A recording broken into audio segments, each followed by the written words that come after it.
사랑하는 성도 여러분, 반갑습니다.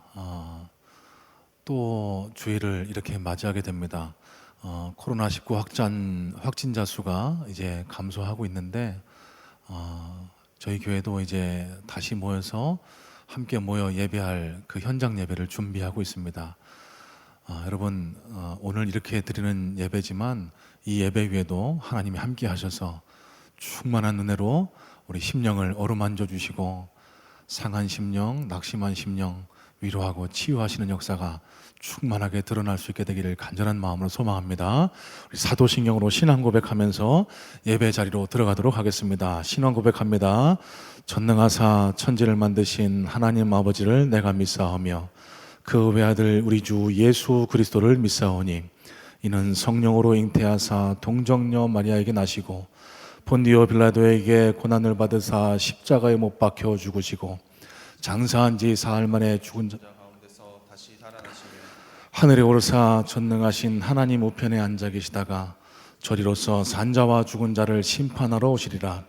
성령을 믿사오며 거룩한 공회와 성도가 서로 교통하는 것과 죄를 사하여 주시는 것과 몸이 다시 사는 것과 영원히 사는 것을 믿사옵나이다. 아멘. 살아계신 주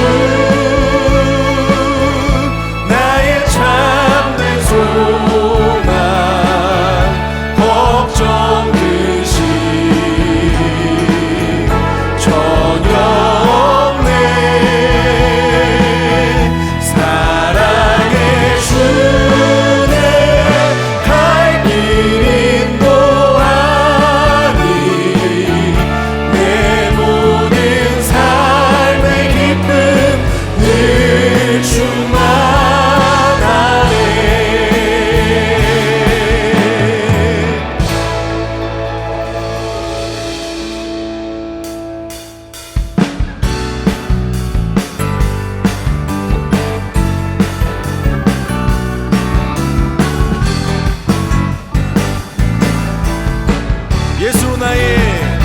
예수로 나의 구주 삼고 성령과 피로써 거듭나니 이 세상에서 내 영혼이 하늘의 영광 누리고. 아멘. 이것이 나의 간증이요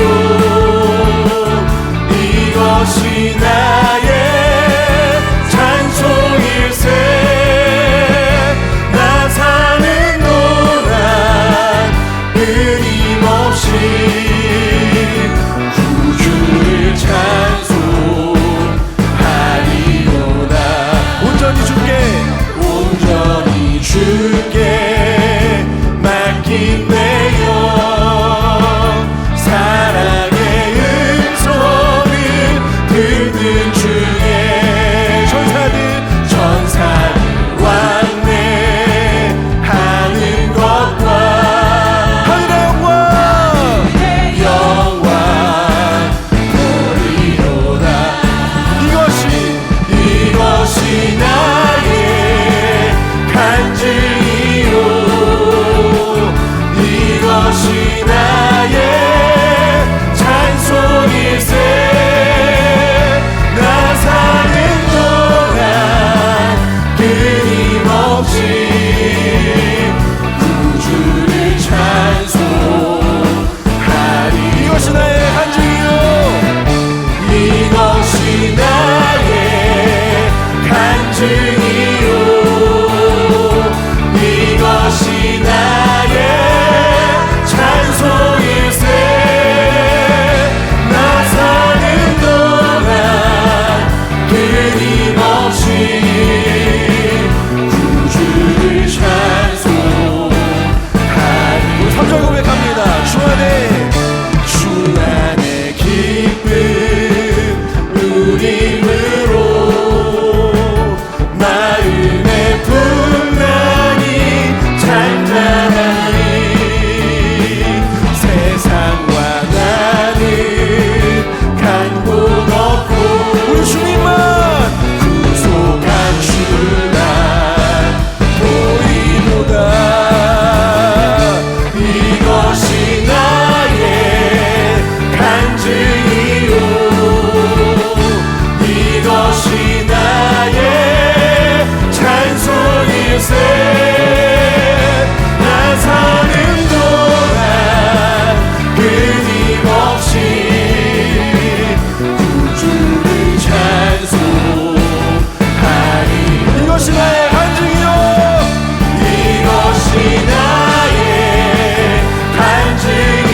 살아갈 수가 없네.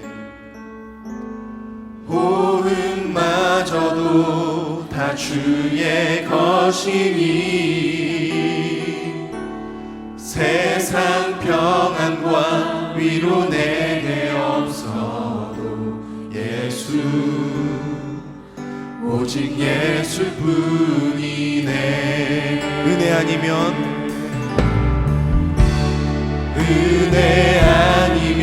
살아갈 수가 없네. 호흡마저도 다 주의 것이니 세상 평안과 위로 내게 없어도 예수, 오직 예수뿐이네. 크신 계획 다 볼 수도 없고 작은 고난에 지쳐도 주께 묻기 나의 모든 삶 버티고 견디게 하시네.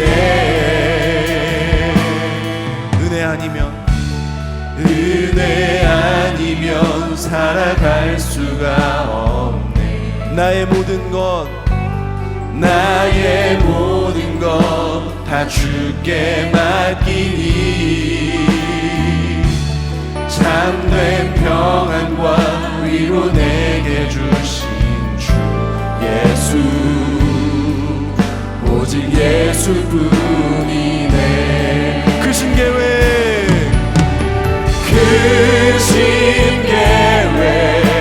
다 볼 수도 없고 작은 고난에 지쳐도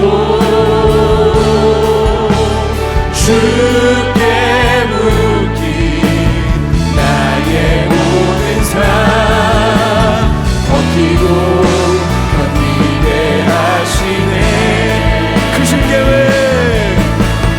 크신 계획 다 볼 수도 없고 작은 고난에 지쳐도 주께 묻기 나의 모든 삶 버티고 견디게 하시네. 은혜 아니면 살아갈 수가 없네. 나의 모든 것 다 주께 맡기니 참된 평안과 위로 내게 주신 주 예수, 오직 예수뿐. 참된 평안과 위로, 참된 평안과 위로 내게 주신 주 예수, 오직 예수뿐이네. 오직 예수뿐이네. 오직 예수뿐이네. 오직 예수뿐이네. 오직 예수뿐이네. 오직 예수, 다른 이름은 없네. 주 이름만 우리에게 주셨네. 오직 예수, 다른 이름 없네.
하나님 아버지, 오늘도 우리는 영상 예배로 주일을 맞고 있습니다.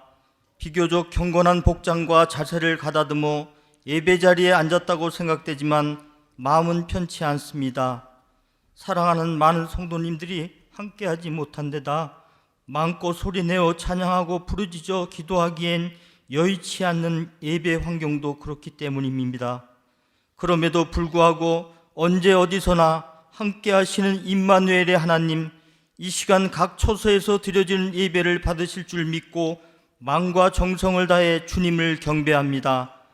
저희들의 연약과 부족함을 용서하시고 기쁨과 감사로 올려지는 참 예배가 되게 하소서.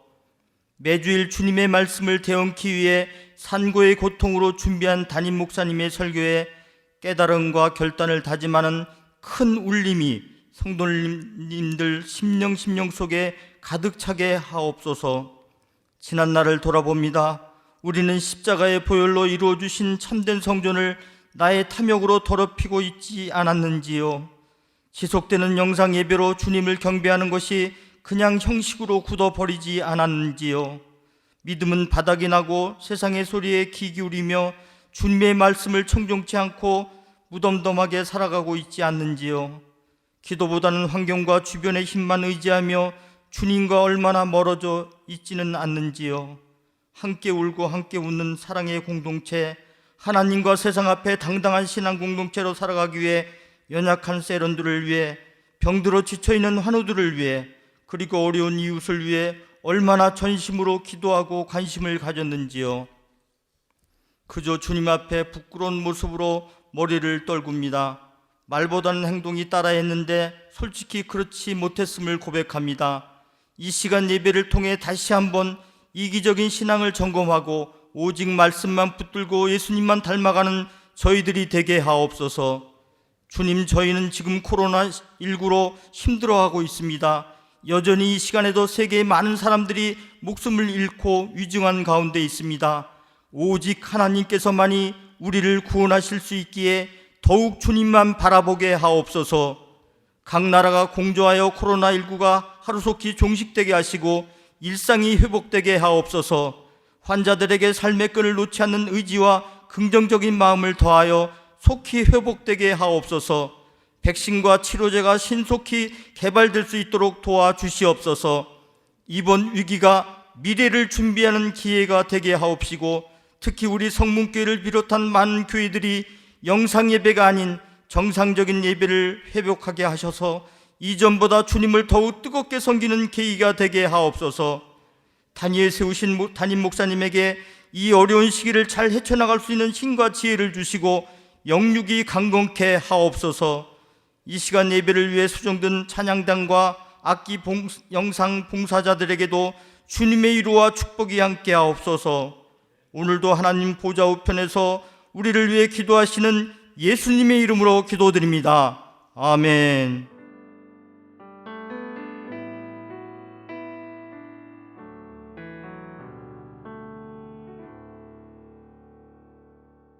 감사합니다. 교회 앞에 광고 말씀드리겠습니다. 가장 먼저 좀 반가운 소식을 전해드릴까 합니다.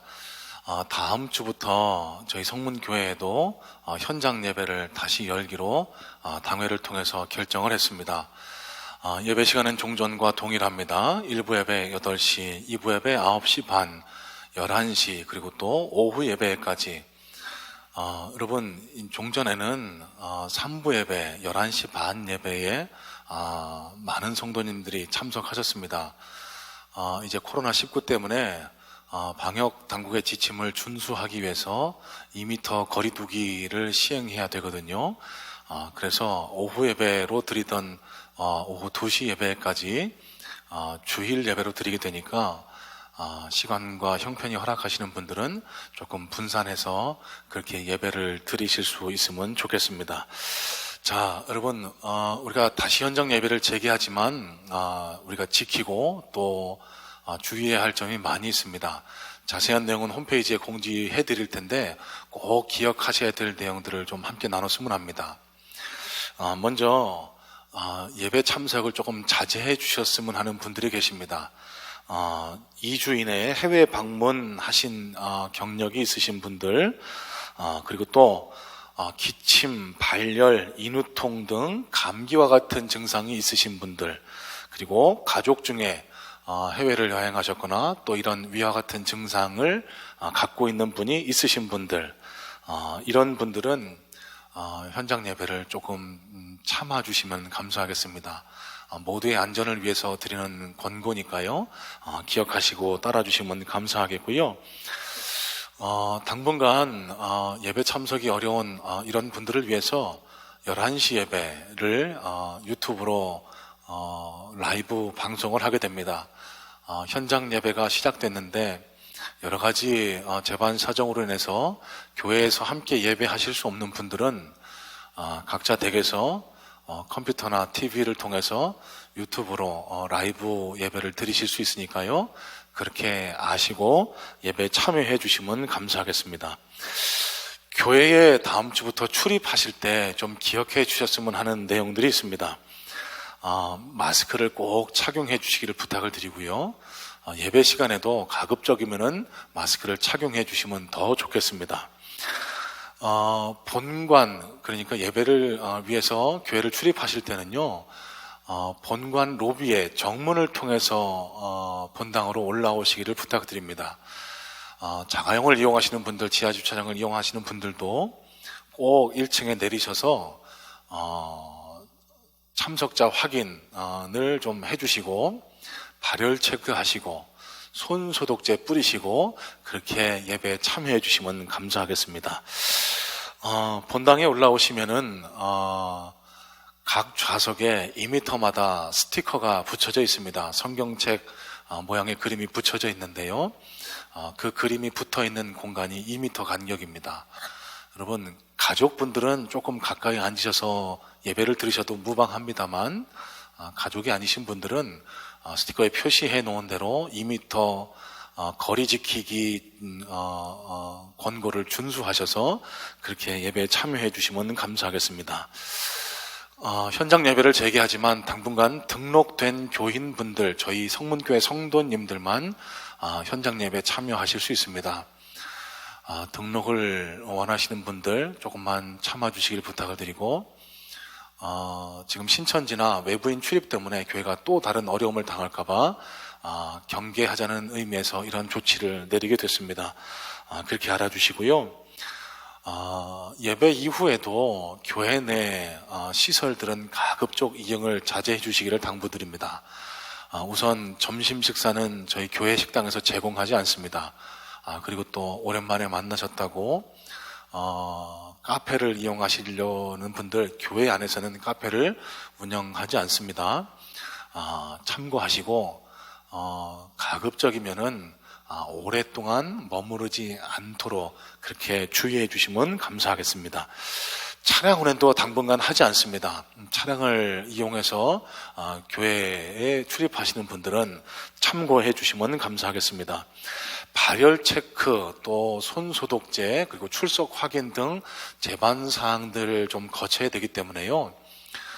다음 주 예배에 참석하기 위해서는 조금 한 5분만 10분만 더 일찍 발걸음을 해주시기를 부탁을 드립니다. 아마 현장 예배 재개하는 첫 주니까 조금 혼란스러울 수도 있을 거라고 예상이 됩니다. 여러분 미리 예상하시고 5분 10분만 미리 와주시기를 부탁을 드리겠습니다. 5월 둘째 주부터 새벽 예배와 수예배를 시작으로 순차적으로 예배를 개방할 생각입니다. 당회에서 결정이 나는 대로 홈페이지를 통해서 또 셀리더 분들을 통해서 공지해 드릴 텐데요. 코로나 사태가 진정되는 추이를 잘 지켜보면서 우리 성도님들의 건강과 안전을 잘 지킬 수 있는 그런 방법을 최우선으로 여기면서 순차적으로 예배를 재개해 나가도록 하겠습니다. 함께 기도해 주신 분들 계속 기도해 주시기를 부탁을 드리고 감사의 말씀을 드립니다. 지난 주간에 장례가 있었습니다. 시공동체 이현희 성도님의 시부님께서 돌아가셔서 대성병원 장례식장에서 장례를 치렀습니다. 수고하신 분들께 교회를 대표해서 감사 말씀을 드리고 우리 유족분을 만나시면은 하나님의 마음으로 위로해 주시면 감사하겠습니다. 감사합니다. 우리 다 같이 찬송가 368장 같이 들으시면서 준비하신 헌금 하나님 앞에 올려드리도록 하겠습니다.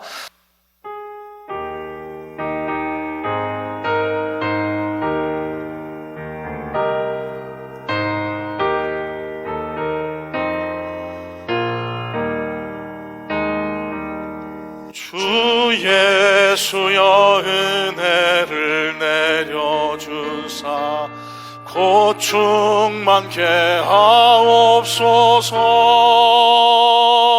이 줄이고 목마른 나의 맘에 주 성령을 부으소서. 주 예수여 충만한 은혜, 예수여 충만한 은혜 내 영혼에 부으소서.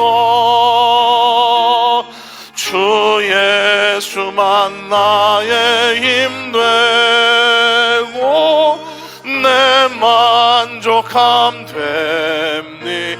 주 예수여 죄에서 풀어주사, 예수여 죄에서 풀어주사 날 정결케 하옵소서. 이 세상의 유혹이 나의 맘에 틈 못하게 하옵소서. 주 예수여 충만한 은혜, 충만한 은혜 내 영혼에 부으소서. 주 예수만 나의 힘 되고 내 만족함 돼. 우리 5절 찬양하겠습니다. 내 마음에 임하신 주의 성령, 주의 늘 계실 줄 믿습니다. 큰 은사를 나에게 부어주사, 나에게 주 섬기게 하옵소서. 주 예수여 충만한 은혜, 예수여 충만한 은혜 내 영혼에 부으소서.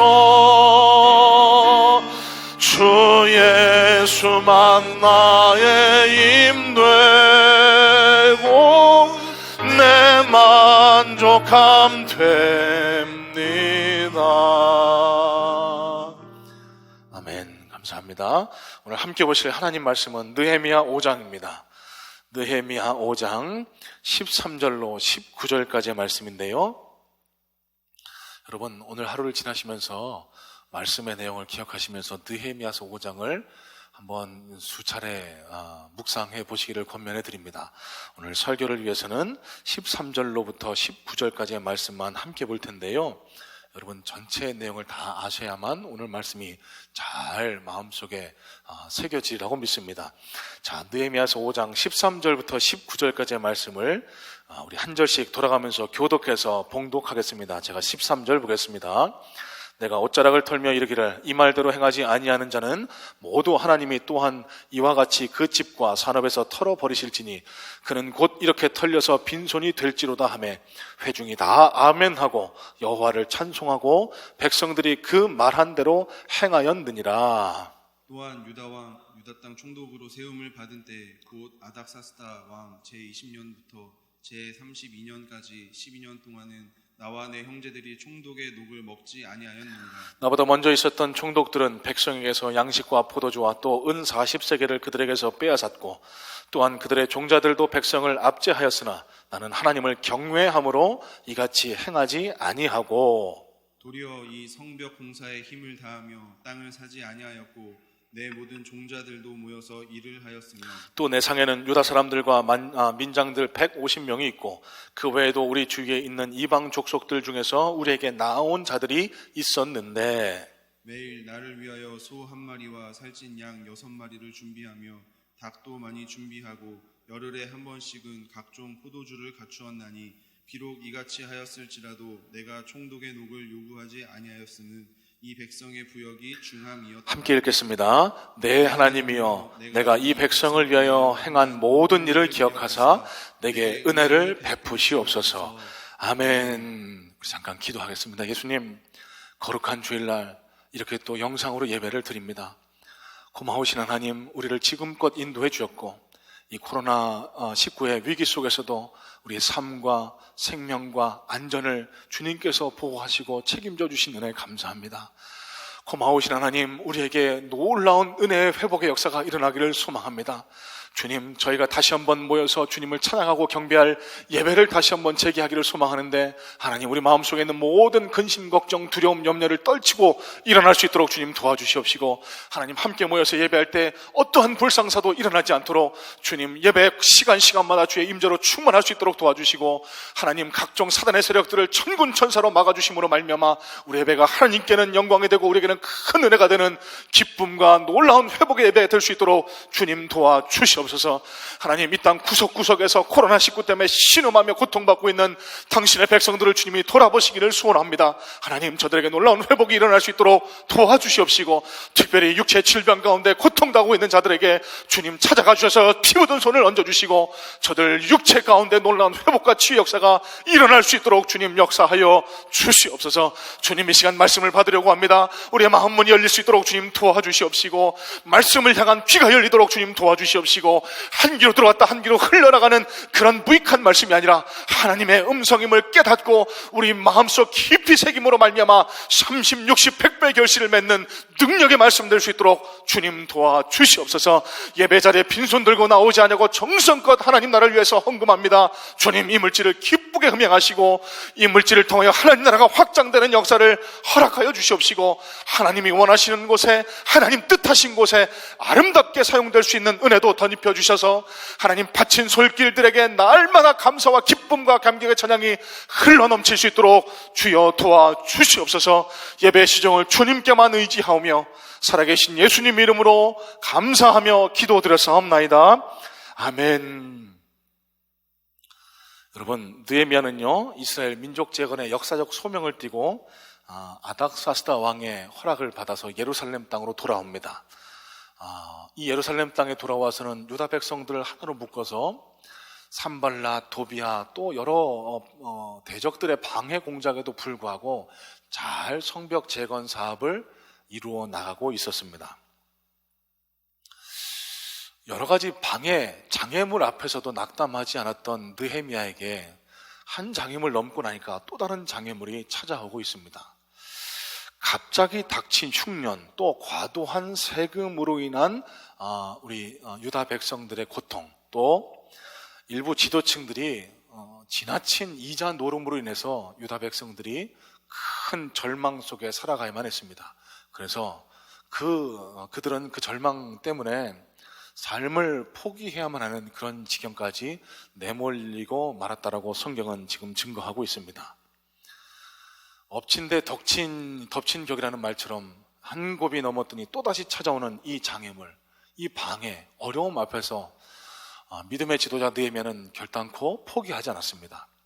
오늘 본문을 통해서 느헤미야는 다시 한번 슬기롭게 하나님의 능력을 덧입어서 눈앞에 있는 장애물을 넘어서는 그런 훌륭한 믿음의 모범을 보여주고 있는데요, 오늘 말씀을 통해서 이 위기, 이 역경의 때를 지나고 있는 저와 여러분들은 무엇을 깨닫고 결단해야 할지 말씀을 통해서 함께 살펴보면서 결단하고 은혜를 나누는 시간 되기를 바랍니다. 자, 첫 번째입니다.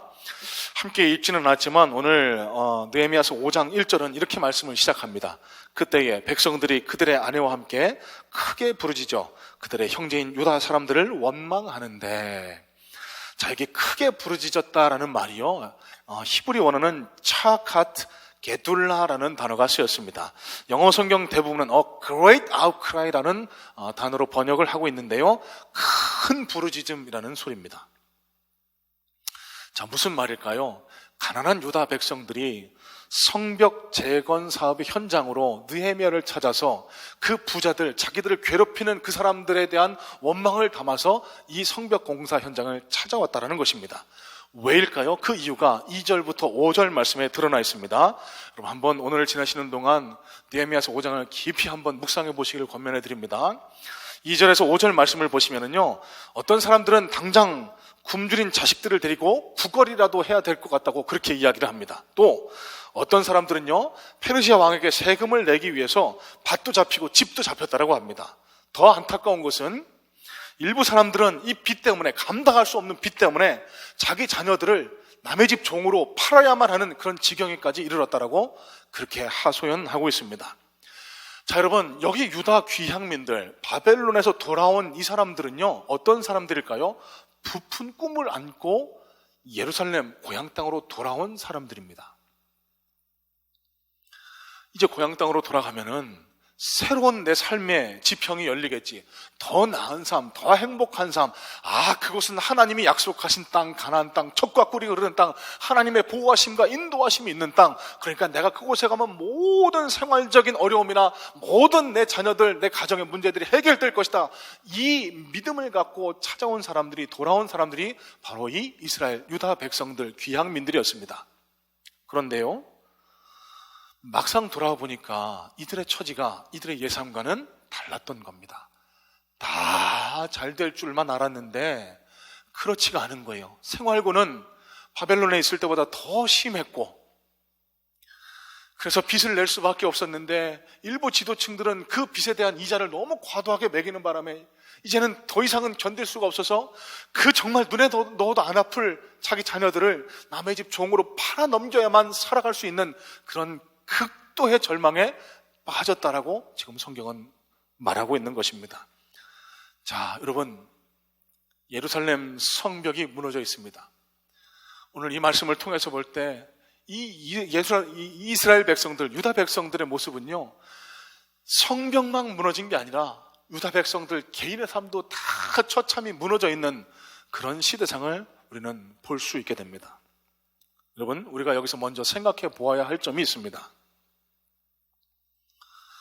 믿음의 성벽이 무너지면 신앙인의 삶도 서서히 무너질 수 있다는 사실입니다. 다시 한번요, 예수 믿는 저와 여러분 그리스도인에게 우리 신앙, 우리 믿음이 무너지면 예수 믿는 저와 여러분들의 개인의 삶도 서서히 내리막길로 들어설 수 있다는 것입니다. 자, 여러분, 방금도 말씀드렸습니다. 예루살렘이 어떤 땅이라고요? 하나님의 약속의 땅입니다. 가나안 땅입니다. 젖과 꿀이 흐르는 땅입니다. 하나님이 보호하시겠다고, 인도하시겠다고, 공급하시겠다고 약속한 땅, 그 가나안 땅에만 들어가면은 모든 것이 해결될 것으로 기대하고 돌아온 사람들, 이 이스라엘 유다 백성들이요, 지금 처참한 궁핍에 처해 있습니다. 왜 그럴까를 한번 생각해 봤으면 좋겠습니다. 하나님께서 그들을 버리셔서, 하나님께서 그들을 내치셔서, 그들을 벌주시기 위해서 그들을 일부러 가난과 기근, 궁핍 속으로 내모셨을까요? 아닐 겁니다. 여러분, 신실하신 하나님이십니다. 은혜의 하나님, 사랑의 하나님이십니다. 당신의 백성이 어려움 당하고 고통 당하는 걸 절대로 원하지 않는 사랑의 하나님이 바로 저와 여러분의 하나님이십니다. 자, 그렇다고 하면은 하나님이 일부러 벌 주셔서, 하나님이 그들을 징계하셔서 그렇다, 이 가능성은 조금 희박하다고 볼 수 있습니다. 그러면 귀책 사유는 다른 데 있을 겁니다. 어디에 있을까요? 이스라엘 백성들에게서 찾아볼 수가 있겠죠. 여러분, 포로 귀환 후에 세워진 이스라엘 백성들의 생활상 어땠을 거라고 생각하시나요? 바벨론에서 돌아왔지만 아직도 그 포로 생활, 그 세상적인 법칙, 세상적 풍요를 못 이겨서 아직도 하나님을 찾지 않고 이방신들을 섬기고 하나님에게서 멀어진 그 모습들이 성경 곳곳에서 드러나고 있습니다. 저 구약 성경 마지막에 나와 있는 학개, 스가랴, 말라기가 이 시대에 쓰여진 예언서인데요, 이 말씀들을 가만히 살펴보면은 이 바벨론에서 돌아온 귀향민들의 생활상이 그닥 하나님한테 칭찬받지 못할 그런 모습이었다는 것을 우리는 금방 깨달을 수가 있습니다. 예루살렘으로 돌아온 귀향민들은요, 그들의 삶의 터전을 옮긴 사람입니다. 여러분 한번 생각해 보세요. 바벨론에서 기반을 다 잡고 있었다라고 하면은 이 사람들이 예루살렘으로 돌아갔을까요? 아닐 겁니다. 또 다른 삶의 기회를 찾기 위해서 예루살렘 고향 땅으로 돌아온 사람들이 여기 귀향민들, 유다 백성입니다.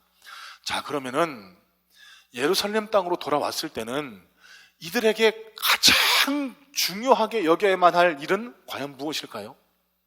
먼저 막 돈을 긁어 모으고 자원을 모으고 뭐 이런 일들일까요? 아닐 겁니다. 약속의 땅 가나안 땅으로 돌아왔다라고 하면은 가장 먼저 해야 할 일은 하나님과의 관계를 먼저 바르게 세워 회복하고 하나님을 찬양하고 예배하고 하나님과의 바른 관계를 설정하는 것이 그들에게는 가장 중요한 일이었을 겁니다. 그런데 이 일을 뒤로 내팽개친 겁니다. 그 결과가 이들이 지금 마주하고 있는 극도의 기근과 궁핍일 수 있다는 사실을 우리는 생각해 봐야 된다는 거예요. 다시 말씀드립니다. 약속의 땅 예루살렘으로 돌아왔지만 왜 이 유다 백성들은 아직도 이런 지독한 궁핍과 가난, 기근에 시달릴 수밖에 없었을까요? 여전히 하나님을 예루살렘 땅으로, 약속의 땅으로, 예루살렘 성전이 있는 곳으로 돌아왔지만 여전히 그들은 하나님을 간절히 찾지 않고 있었기 때문일 것이다라는 말씀입니다. 여러분, 지금 우리는 일찍이 경험해 보지 못한 역경, 위기, 어려움 가운데 있습니다. 코로나19로 인해서 국민들의 삶이 무너지고 기업들의 앞날도 불투명하고 또 교회의 앞날도 참 캄캄한 것이 지금 저와 여러분이 마주하고 있는 현실이라고 생각합니다. 요즘 주변에서 많이 듣는 이야기 중 하나가 이런 이야기를 뜻 싶습니다. 요즘이 IMF보다 더 어렵다고요. 외환위기 때도 글로벌 경제 위기 때도 이 정도는 아니었는데 정말 너무 힘들다라는 얘기를 많이 듣게 됩니다. 우리나라뿐만 아니죠. 우리나라는 이제 코로나에서 점점 벗어나는 추이지만 세계 곳곳에서 지금 코로나가 창궐하고 경제가 올스톱 돼 있기 때문에 경제학자들과 전문가들은 앞으로 다가올 석 달 아니 하반기가 더 걱정이다, 그런 비관적인 전망과 추측을 계속 쏟아놓고 있습니다. 이런 삶의 위기와 함께 찾아온 것이 교회의 위기입니다. 신앙의 위기입니다. 신천지로부터 폭발한 이 코로나19기 때문에 사람들이 교회라고 그러면 약간 눈을 비껴뜨고 바라보게 됩니다. 저것들이 또 모이는다고? 저기서 또 코로나가 확산되면 어떡하지? 이게 세상 사람들이 지금 교회를 바라보고 있는 솔직한 시선일 줄로 믿습니다. 2달이 넘도록 영상 예배로 예배를 진행했습니다. 이미 익숙해집니다. 편안합니다. 집안에서 그냥 파자마 차림에 이렇게 예배를 드려도 되는구나. 찔리시는 분들 지금 바로 복장을 정돈하시기 바랍니다. 이 편안함에 익숙해져 갖고 교회는 뭐로 가냐고, 다음 주부터 뭐 교회에서 예배 본다고, 그냥 교회 집에서 예배 드리면 되지, 이러면서 우리의 신앙이 점점 내리막길을 걸을 수 있다는 겁니다. 목사로서 가장 우려가 되는 것이 바로 이 지점입니다. 여러분, 다시 한번 말씀드립니다. 확실히 믿기로는 하나님이 택하신 백성, 저와 여러분 그리스도인들은요, 우리 믿음이 약해지면, 하나님과 관계가 엉클어지면 우리 삶의 모든 것들이 엉클어지기 마련입니다. 가만히 묵상해 보세요. 왜 내가 이런 어려움을 겪고 있을까? 왜 내가 이런 고통들을 겪을 수밖에 없을까? 하나님과의 관계가 엉클어져서 그렇지는 않을까? 가장 먼저 생각해 보셔야 된다는 겁니다. 이런 측면에서 우리가 가장 먼저 마음 써서 회복해야 될 것이 바로 우리의 신앙의 회복입니다. 우리 영성의 회복입니다.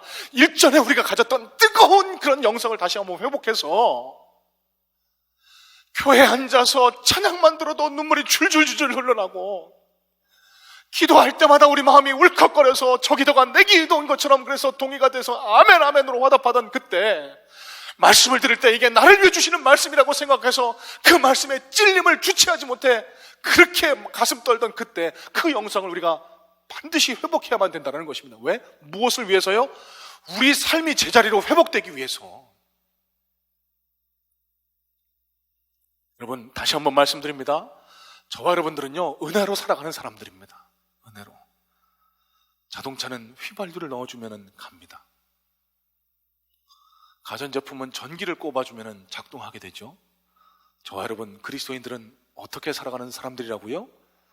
하늘에서 공급되는 은혜로 살아가는 사람들입니다. 이 은혜가 부족해서 떨어지게 되면 삶의 모든 곳에 삐그덕거리고 엉클어진 그런 잡음들이 일어날 수밖에 없다는 사실입니다. 그래서 늘 드리는 말씀이에요. 우리가 주일날 충만한 은혜를 경험해야 합니다. 이 예배를 통해서 하나님의 임재하심, 하나님 말씀을 경험해서 충만한 은혜를 경험해야만 저 일주일 동안 사단과 저 세상 사람들이 유리하는 저 세상 속에서 그리스도인으로 살아 승리하기 위해서는 오늘 이 예배를 통해서, 주일날 예배를 통해서 우리가 충만한 은혜를 경험해야만 그리스도인으로 살아 승리할 수 있다는 사실입니다. 그래서 저와 여러분의 삶이, 우리의 가정이, 우리의 사업터가 다시 정상적으로 회복되기 위해 우리가 가장 먼저 힘을 써서 회복해야 될 것이 우리 영성의 회복, 은혜의 회복이라는 사실입니다.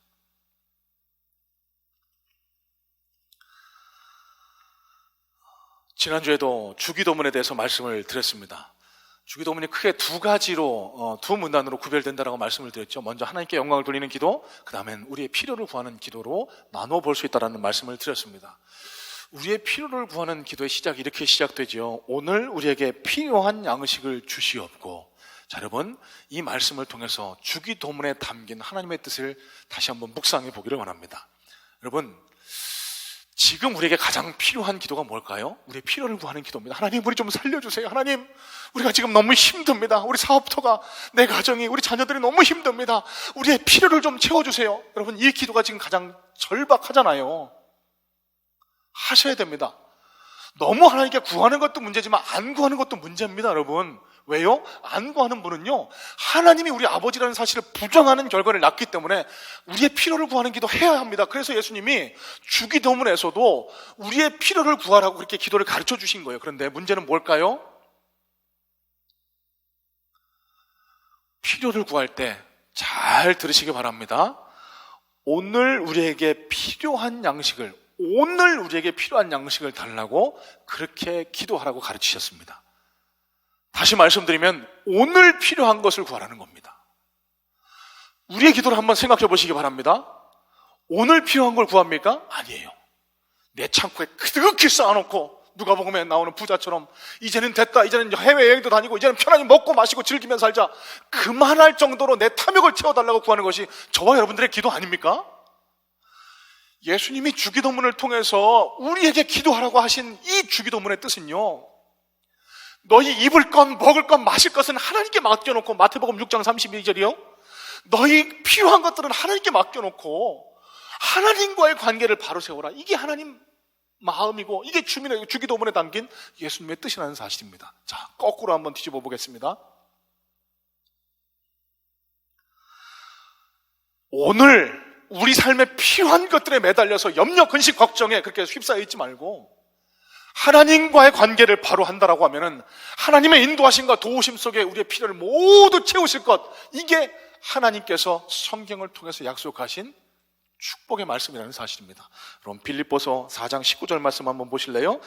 쉬운 성경으로 제가 한번 읽어봐 드립니다. 하나님께서 그리스도 예수 안에서 여러분이 필요로 하는 모든 것을 풍족히 채워주실 것입니다. 여러분, 그렇다고 하면 저와 여러분에게 가장 중요한 게 무엇이겠습니까? 우리 신앙, 우리 믿음을 다시 회복해야 합니다. 오랫동안 이어진 이 영상 예배 때문에 마음이 답답하고 지쳐있는 분들, 예배를 회복하시기 바랍니다. 여러분, 여러 가지 사정 때문에 교회를 찾지 못하신 분이라고 할지라도 이 영상 예배에 더 마음을 쏟아서 신령과 진정의 예배로 하나님과의 관계를 바로 세우시기를 주님의 이름으로 축복합니다. 그럴 때 우리에게 은혜가 회복될 때 우리 삶의 모든 문제가 해결되고 풀려나가는 역사가 우리 삶에 경험되게 될 줄로 믿습니다.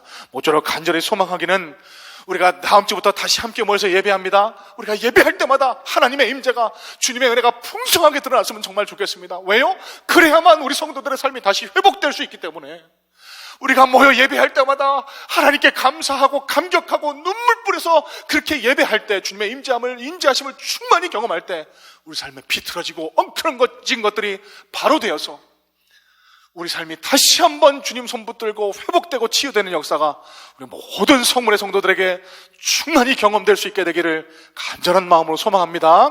자, 여러분, 두 번째인데요, 예루살렘 성벽 공사가 그닥 쉬운 공사는 아니었습니다. 무려 140년 동안이나 무너져 있던, 그래서 얼마나 잡초들, 흙더미들이 쌓여 있을까요? 그걸 다 치우고 힘들게 무거운 벽돌을 다시 가져다가 세워야만 하는, 쌓아야만 하는 아주 어려운 작업이었습니다. 그럼에도 불구하고 이 도와줘도 못마땅한 이 산발락과 도비아 같은 대적들은요 계속 방해합니다. 계속 쳐들어오겠다라고 협박하고 위협하고. 그래서 지난주에 나눴습니다만 이 유다 백성들은 한 손에는 창을 쥐고 한 손에는 연장을 들고 그렇게 늘 적들의 공격에 대비하면서 이 공사를 이어나갈 수밖에 없었습니다. 이런 위중한 때에 사회적인 문제까지 골마 터진 겁니다. 경제적으로 삶의 절망 앞에 선 이 유다 백성들이 느헤미야에게 와서 막 불평하기 시작한 거예요. 여러분, 이럴 때 저와 여러분이 느헤미야 같았으면 어떻게 하셨을까요? 아마 하나님 이게 뭡니까? 아이고, 한 겁이 넘겼더니 또 이 사람들은 또 왜 와서 우리를 이렇게 괴롭게 합니까? 원망하고 불평할 수 있겠죠. 오늘 본문의 느헤미야를 잘 묵상해 보시기 바랍니다. 큰 감동과 깨달음, 은혜를 주게 됩니다. 이 또다시 닥친 위기 장애물 앞에서 느헤미야의 태도 두 가지로 생각해 볼 수 있습니다. 첫 번째, 오늘 본문 6절입니다. 내가 백성의 부르짖음과 이런 말을 듣고 크게 노하였으나. 여러분, 느헤미야가 노했대요. 느헤미야도 사람입니다. 그냥 늘 화가 안 나는 그런 성단은 아니었던 것 같습니다. 화가 났습니다. 자, 이 6절을 세번역 성경은 이렇게 번역합니다. 나 또한 치밀어 오르는 분노를 참을 수가 없었다. 영어 성경입니다. I was very angry. 아주 화가 났대요. 자, 그런데 우리가 주목해 봐야 될 점이 있습니다. 매우 화가 났던 이 느헤미야의 그 다음 행동을 우리는 잘 한번 살펴볼 필요가 있습니다. 이어지는 7절 말씀입니다. 깊이 생각하고 나는 그들이 울부짖는 내용을 신중하게 살핀 다음에 세번역 성경입니다. 자, 이 구절이요, 히브리 원어는 와임 말레크 리비 알라이라는 단어가 쓰였는데 나의 마음이 나의 위를 다스렸다라고 그렇게 직역해 볼 수 있습니다. 영어는요, I pondered them in my mind 혹은 after thinking it over라고 그렇게 번역이 되어 있습니다. 자, 여러분 잘 들어보세요. 화가 났습니다. 왜 이 유다의 지도자들은 우리 형제들을 이렇게 대우하느냐고. 이제 좀 성벽 공사가 진행되려고 그러는데 왜 이 사람들은 또 우리한테 나타나서 이렇게 우리 마음을 힘들게 하느냐고 화가 났습니다. 그때 느헤미야의 행동은요, 그 화를 바로 표출하기보다는 깊이 생각했습니다. 여러분, 느헤미야서를 한번 쭉 읽어보시기 바랍니다. 느헤미야서를 통해 드러난 느헤미야, 우리 성경을 통해서 느헤미야의 모습을 유추해 볼 수밖에 없잖아요. 깊이 생각했다라고 합니다. 뭘 깊이 생각했을까요? 추론하기론, 미뤄 짐작하기로는 아마도 하나님의 뜻이 어디에 있을지 기도하지 않았을까 그렇게 생각합니다. 하나님, 또 이런 어려운 문제가 닥쳐왔는데 제가 가슴속으로는 너무 우라통이 터집니다. 억울하고 너무 분합니다. 하지만 제가 이 분노를 그대로 표출하는 것은 하나님의 뜻이 아닌 줄로 믿습니다. 하나님, 제가 어떻게 대처하기를 원하십니까? 깊이 묵상하고 기도했을 것으로 우리가 짐작할 수 있습니다. 오늘 본문 마지막 절 19절의 내용이 하나님께 대한 기도지요. 내 하나님이여, 내가 이 백성을 위해서 행한 모든 일을 기억하사 내게 은혜를 베푸시옵소서. 이렇게 기도했던 느헤미야가 이때라고 기도 안 했을까요? 기도하고 묵상했을 겁니다. 하나님의 뜻을 구했을 겁니다. 여러분, 이것이 바로 저와 여러분들이 배워야만 할 느헤미야의 태도라는 것입니다. 힘들고 어려울 때 분노합니다. 화가 납니다. 그대로 분노를 표출합니다. 사단에게 우리 마음을 내어 맡기는 꼴입니다. 느헤미야는요, 숨 쉴 틈 없이 몰아닥치는 이런 장애물, 어려움, 역경 때문에 마음이 많이 힘들었지만 그럼에도 불구하고 자신의 감정에 휘둘리지 않고 하나님 앞에 묵상했습니다. 하나님께 기도했습니다. 그 결과 하나님의 뜻을 그 백성들, 귀족들에게 전달할 수 있었고, 그래서 이 모든 일들이 아주 원만하게 해결되는 모습을 오늘 느헤미야서 5장 말씀을 통해서 우리는 알 수가 있습니다. 자, 여러분, 하나님의 백성답게 그들의 귀족과 부자들에게 해결 방법, 그러니까 이자도 받지 말고 너희 받은 것의 100분의 1을 돌려주십시오, 그렇게 9절과 13절 말씀에 그렇게 기록이 되어 있습니다. 그랬을 때 이 이 귀족들이 다 수긍합니다. 모두가 어려운 때를 지나고 있는 이때 저와 여러분들이 지금 오늘을 살아가는 마음의 태도는 어떠실까요? 기도하고 계실까요? 아니면 그냥 분노하고 낙담하고 절망하고 그러고 계실까요? 이번 주에 한 장로님이 사업장의 어려움 때문에 저한테 먼저 전화 주시기로는 어디 며칠 다녀오겠다고. 저는 그래서 어디 낚시 다녀오실 줄 알았어요. 근데 어제 교육자님들 얘기를 들어보니까 금식하고 기도하고 오셨다고 그런 이야기를 전해 들었습니다. 마음이 얼마나 흡족한지, 얼마나 기쁘고 감사한지. 역시 우리 교회 장로님이시다. 세상 사람들은 화나면은 뭐 어떻게 반응합니까? 술 먹을까요? 뭐 어디 가서 노래방 가서 실컷 노래 부르면 좀 풀릴까요? 아니잖아요. 주의 은혜로 살아가는 저와 여러분들은 하나님의 은혜에 충만히 젖어야만 하나님의 뜻대로 살아갈 수가 있지 않겠습니까? 기도의 자리로 나아가신 겁니다.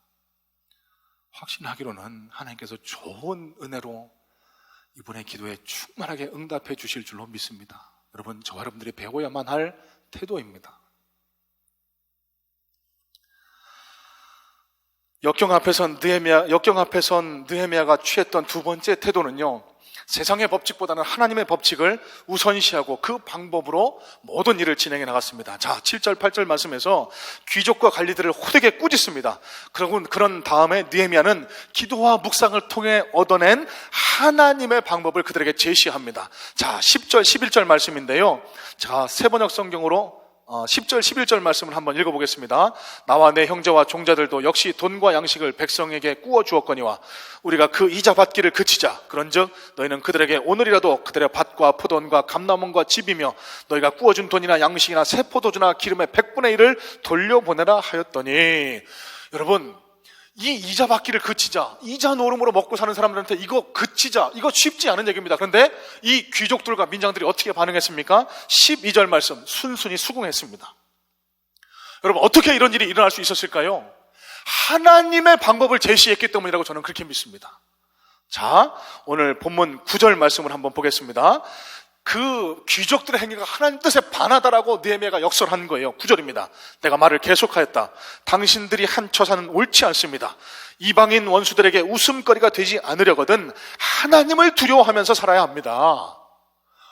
하나님의 뜻에 안 맞는다는 겁니다. 지금 다 같이 어려운 이때 우리 형제, 우리 동족, 그 유다 백성들에게 이자놀이 해갖고 당신들 배를 불리는 것은 하나님 뜻이 아닙니다. 그렇게 설득한 겁니다. 여러분, 하나님을 두려워하면서 살으라라고 그렇게 권면한 결과 이 귀족들이 이 느헤미야의 제안을 받아들였습니다. 그러면 하나님의 뜻, 하나님을 두려워하는 모습은 어디에 있을까요? 형제의식에 있습니다. 오늘 본문 7절 말씀을 다시 한번 보겠습니다. 7절에서 8절 말씀입니다. 귀족들과 민장들을 꾸짖어 그들에게 이르기를 너희가 각기 형제에게 높은 이자를 취하는도다 하고 대회를 열고 그들을 쳐서 그들에게 이르기를 우리는 이방인의 손에 팔린 우리 형제 유다 사람들을 우리의 힘을 다하여 도로 찾았거늘 너희는 너희 형제를 팔고자 하느냐? 형제의식을 가져라는 겁니다. 하나님께서는요, 어려운 이때에 나 혼자 잘 먹고 잘 살자고 그들의 고열을 빨아서 내배채우는 거, 그 하나님 뜻이 아니다. 강력히 경고한 겁니다. 그래서 그 귀족들과 민장들이 돌아선 거예요. 다 같이 어려운 때를 지나는 지금 이 시기에 예수 믿는 저와 여러분이 가져야 할 의식이 바로 이 형제의식인 줄로 믿습니다. 사진 한 장 보여주시면 좋겠습니다. 지난주에 뉴스를 검색하다 우연히 본 내용인데요. 물론 저 일뿐이겠습니까? 저게 괴산 청안면에 있었던 일이라고 하는데 자세하게 기억은 못하겠습니다. 뭐 동사무소인지 면사무소인지 경찰서 앞에 저 돈다발을 놓고 그냥 가셨대요.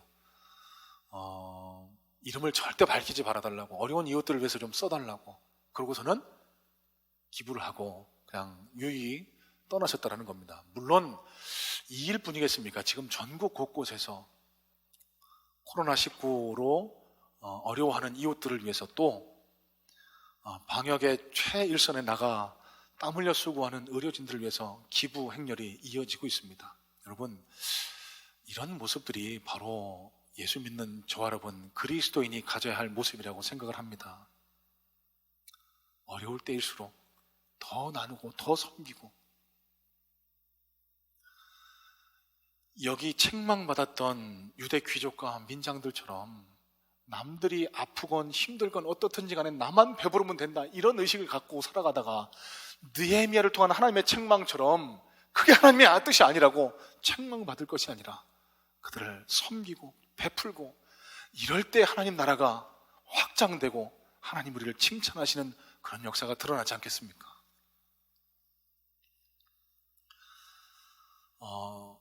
한 가지 부탁을 드릴까 합니다. 다음 주부터 현장 예배를 재개하는데요, 교회에서 식사를 제공하지 못합니다. 죄송합니다만 방역 당국의 그런 권고에 따라서 많은 분들이 모여서 함께 식사하는 게 좀 어렵게 됐거든요. 여러분, 주일날 오셔서 식사 못 하신다고 막 짜증내시고 힘들어하지 마시고요, 이번 기회에 우리 주변의 상인들을 좀 돕는 마음으로 우리 지역 상가들을 좀 이용하면 참 좋겠습니다. 마음 같아서는 주변에서 식사하고 오시면 식사비라도 좀 드리고 싶지만 당회의 허락을 못 받았기 때문에, 다음 주부터 이어지는 현장 예배에 여러분, 지역에 우리 주변의 상가들을 많이, 카페도 있고 식당도 있고 여러 가지 상점들이 있죠, 많이 이용하셔서 예배 드리러 왔어요.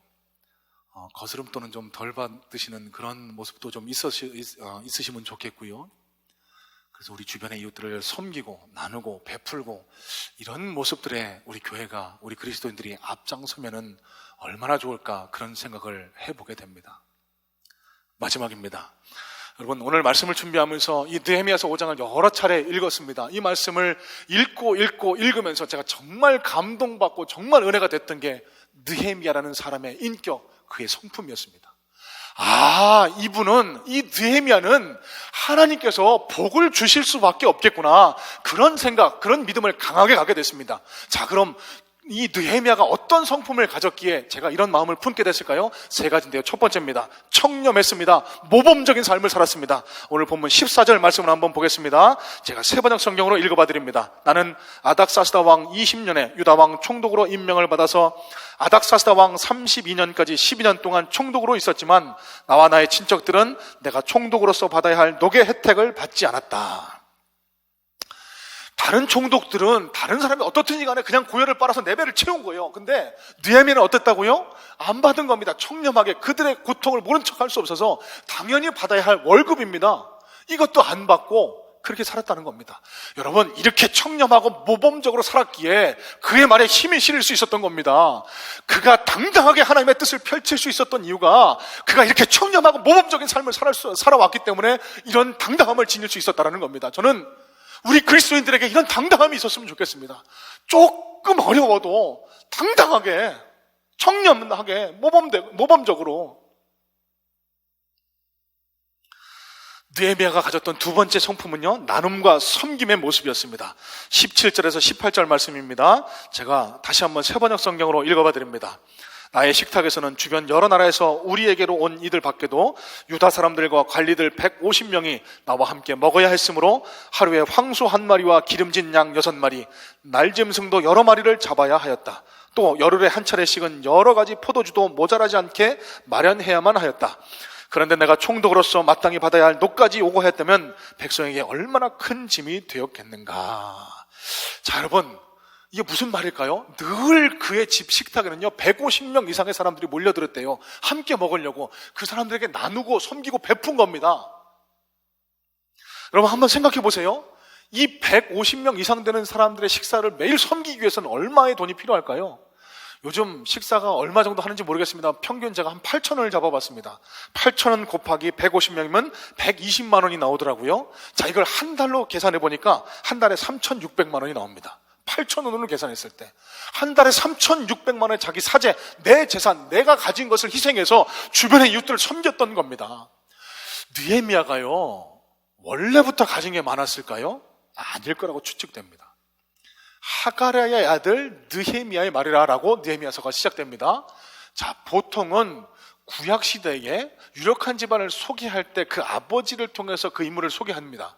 그런데 이 하가랴 느헤미야의 아버지가 느헤미야에서 딱 2번만 등장하는 걸로 봐서는 그닥 중요한 인물, 그닥 위력이 있는 인물은 아니었을 것으로 우리는 미루어 짐작할 수 있습니다. 무슨 얘기냐 하면은요, 물려받은 재산이 많아서 이렇게 풍요로운 게 아니었다라는 겁니다. 그러면 느헤미야가 어떻게 이렇게 풍요로워질 수 있었을까요? 아마 아닥사스다 왕으로부터 많은 것을 받았겠죠. 많은 것을 공급받았을 것으로 미루어 짐작해 볼 수 있습니다. 그의 능력을 인정받아서 많은 것들을 받게 된 거예요. 여러분, 이게 그가 개인적으로 뛰어나서 이런 복을 누리게 됐을까요? 저는 전혀 그렇게 생각하지 않습니다. 하나님이 도와주셨기 때문에. 자, 그러면 조금 더 생각을 해봅니다. 하나님은 왜 이 느헤미야를 도와주셨을까? 이 아름다운 성품을 보시고 이 느헤미야에게는 부어도 자꾸 주어도 내가 모자람이 없겠다, 이런 마음이 하나님께 있지 않았을까, 그런 짐작을 해보게 됩니다. 왜? 나 혼자 배부르겠다라고 먹고 마시고 즐기는 이런 마음이 아니라 내가 가진 것으로 주변의 이웃들을 섬기고 나누고 베풀고, 이게 너무 하나님 눈에 보시기에 아름다워서 그래서 더 주시고 더 부으시는 하나님의 은혜가 느헤미야에게 있지 않았을까, 저는 그렇게 생각을 합니다. 저는 우리 성문의 성도님들이 정말 복된 성도들이 됐으면 너무 좋겠습니다. 하시는 사업장마다 잘 되고 하시는 일들마다 주의 은혜로 충만해서 하나님 앞에 감사할 일들이 많아졌으면 너무너무 좋겠습니다. 매일 기도하고 소원하는 게 바로 이 마음입니다. 오늘 말씀을 통해서 깨달으셔야 돼요. 나는 하나님의 뜻대로 나누고 섬기고 베풀고 있는가? 하나님이 복 주시기에 합당한 사람이 과연 나의 삶의 모습인가? 한번 돌이켜보시고 복 받을 만한 모습으로 내 삶을 돌이키는 은혜가 있기를 바랍니다. 자, 마지막으로 우리가 본받아야 할 성품인데요, 오늘 마지막 절 19절 말씀입니다. 마지막 절 19절 말씀인데요, 오늘 이 말씀은 여러분 어디 계시든지 간에 다 성경을 펼쳐서 함께 읽어보도록 하겠습니다. 자, 느헤미야서 5장 19절입니다. 다 같이 한 목소리로 읽겠습니다. 시작. 내 하나님이여, 내가 이 백성을 위하여 행한 모든 일을 기억하사 내게 은혜를 베푸시옵소서. 여러분, 저는 이 기도가 저와 여러분의 기도가 됐으면 좋겠습니다. 여러분, 이 기도 속에 어떻게 이 느헤미야가 이런 놀라운 축복을 누리게 됐을까? 다 담겨 있다고 생각합니다. 어떻게 이런 은혜를 누리게 됐다고요? 하나님을 늘 의식하고 하나님 앞에서 산 겁니다. 늘 하나님과 함께 동행하는 마음으로 살아갔던 겁니다. 그랬기에 이런 기도가 나올 수 있었고, 그랬기에 하나님이 그를 복주실 수 있었고, 그랬기에 그가 예루살렘 성벽 재건 공사를 142년 동안 중단되어 있던 이 과업을 52일 만에 완성하는 놀라운 쓰임받는 역사로 그렇게 사용받을 수 있게 되었다는 사실입니다. 여러분, 느헤미야는요, 정말 지혜로운 사람이었습니다. 내 삶의 주인이 누구신지를 잘 깨닫고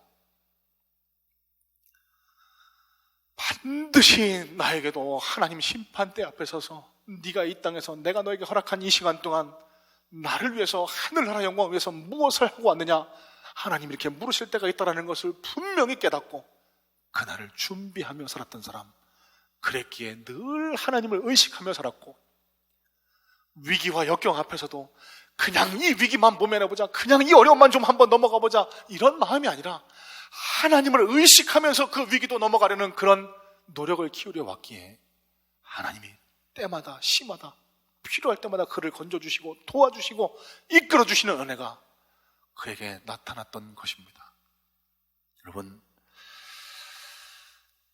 저와 여러분의 신앙을 한번 다시 점검해 보시기를 바랍니다. 하나님이 저와 여러분의 삶의 주인이심을 인정하실까요? 저와 여러분도 언젠가는 하나님 심판대 앞에서 우리 삶을 결산할 때가 다가오게 됨을 마음으로, 믿음으로 고백하실까요? 그렇다고 하면은 언제가 될지 모르는 그 심판의 때, 지금도 하나님이 내 삶의 주인이심을 인정하고 주님과 함께 동행함으로 그 심판의 때, 결산의 날을 준비하면서 살아가고 계실까요? 말씀을 정리하겠습니다. 여러분, 이번 주부터 코로나 확진자가 한 자릿수로 떨어졌습니다. 현장 예배 재개를 준비하고 있습니다. 그런데 제가 믿기로는 저와 여러분이 마주해야만 할 시험이, 본격적인 시험이 이제부터 시작일 것이라고 믿습니다. 무슨 시험일까요? 쓰러지고 넘어진 우리 삶과 신앙을 다시 이렇게 세워야만 하는 회복을 향한 시험. 정말 간절히 소망하기는 오늘 이 19절 말씀에 느헤미야의 기도처럼 하나님께서 우리를 불쌍히 여기셔서 우리의 기도를 들으셔서 고통 중에 신음하는 어려운 환경 가운데 허덕이는 우리 성도들, 이 땅의 한국 교회들이 속히 회복되는 역사가 일어날 수 있으면 정말 좋겠습니다. 이 회복을 위해서 가장 필요한 것이 바로 하나님 은혜의 회복인 줄로 믿습니다. 모쪼록 예배를 통해서 하나님의 충만하신 은혜를 경험하고 묵상과 나눔의 실천을 통해서 하나님께서 복 주시기에 합당한 그런 삶의 모습을 갖추어 나가심으로 말미암아 능력의 하나님의 손길로 인하여 무너지고 쓰러져 있던 저와 여러분의 삶과 심령이 다시 회복되고 치유되고 일으켜지는 놀라운 역사가 우리 모든 성문의 성도들에게 충만히 경험될 수 있게 되기를 간절한 마음으로 소망합니다.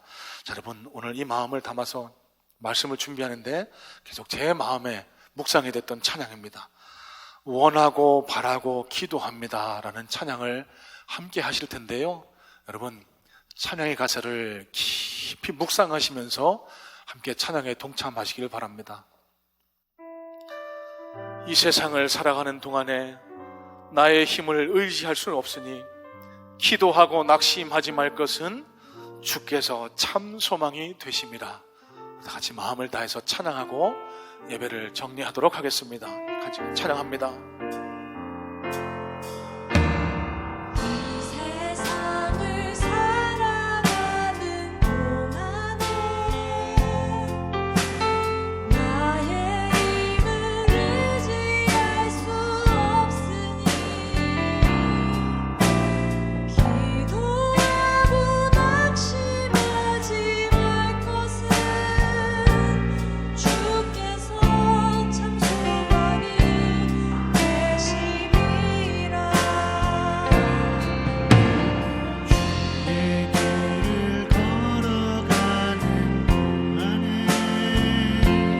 세상의 것 의지할 수 없으니 감사하고 낙심하지 말 것은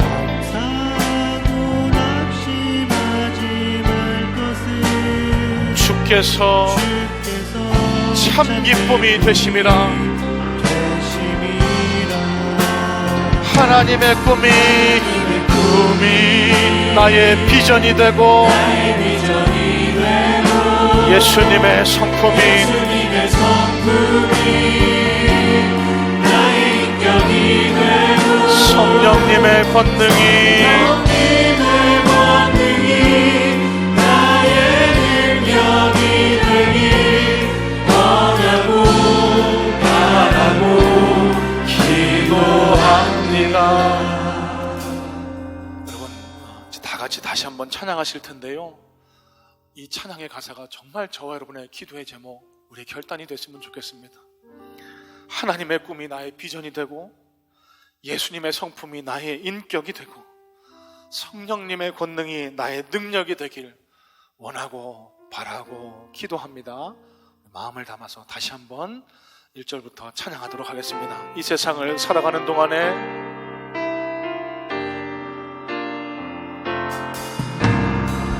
세상을 살아가는 동안 나의 힘을 의지할 수 없으니 나의 힘을 의지할 수 없으니 기도하고 낙심하지 말 것은 기도하고 낙심하지 말 것은 주께서 참 소망 되심이라. 참 소망이 우리 다시 한번 찬양할까요? 이 세상을 살아가는 동안에 이 세상을 살아가는 동안에 나의 힘을 의지할 수 없으니 나의 힘을 의지할 수 없으니 기도하고 낙심하지 말 것은 기도하고 낙심하지 말 것은 주께서 참 소망 되시니라. 하나님의 꿈이 나의 비전이 되고 예수님의 성품이 성품이 나의 인격이 되고 성령님의 권능이 나의 능력이 되길 원하고 바라고 기도합니다. 하나님의 꿈이 나의 비전이 되고 예수님의 성품이 나의 인격이 되고 성령님의 권능이 나의 능력이 되길 원하고 바라고 기도합니다. 원하고 바라고